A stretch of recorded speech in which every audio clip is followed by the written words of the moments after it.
High friend welcome back to my channel Kakuli এক্সক্লুসিভে তোমাদের সবাইকে স্বাগত। তো বন্ধুরা, আজকে একটু অন্যরকম ভিডিও করব। তার আগে জিজ্ঞাসা করে নিই তোমরা সবাই কেমন আছো। আশা করি সবাই ভালো আছো, আমিও খুব ভালো আছি। এই যে আমার একখানা বাজে ছেলে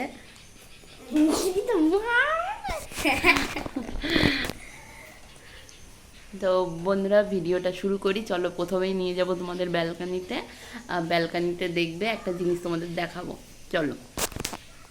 তো বন্ধুরা, এই আমার ব্যালকানি, আর এই ব্যালকানিতে জামা কাপড় মেলা আছে, টুকটাক গাছপালাও লাগানো আছে ছোট ছোট টবে। তো বন্ধুরা, সব থেকে এই যে ঝুলন্ত টবটা দেখছো, এই যে এই যে এর মধ্যে কি যে আছে জানি না। পাখিগুলো দেখো সবসময়, মানে ওই টবে হাত দিলেই পাখিগুলো ছোঁ মেরে কামড়াতে আসে। তো বন্ধুরা, দেখিয়ে দিই এই টবটায় কি আছে।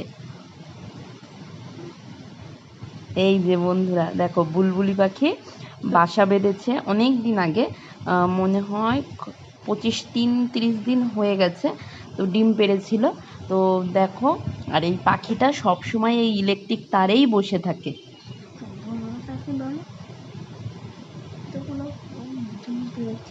আর এই ইলেকট্রিক তারে বসে থাকে, যখনই আমি ব্যালকানিতে যাই তখনই ও উড়ে গিয়ে এই ইলেকট্রিক তারটাতে বসে থাকে। আর বন্ধুরা, বাইরে মেঘও করেছে দেখো, মানে ঝড় উঠেছে।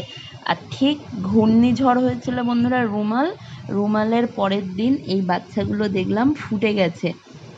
তো দেখো কত সুন্দর লাগছে, 3টেই বাচ্চা ফুটেছে। ওদের এখনও চোখ ফোটেনি, কিন্তু ওরা দেখো কি সুন্দর নড়াচড়া করছে। তো বন্ধুরা, এইভাবে 2-4 দিন যাওয়ার পরে দেখছি বেশ বড় হয়ে গেছে, গায়ে আস্তে আস্তে পালক গজিয়েছে। আর এই দেখো সব সময় হাঁ হাঁ হাঁ করে যেন কিছু খেতে চাইছে, সব সময় খাবো খাবো করে।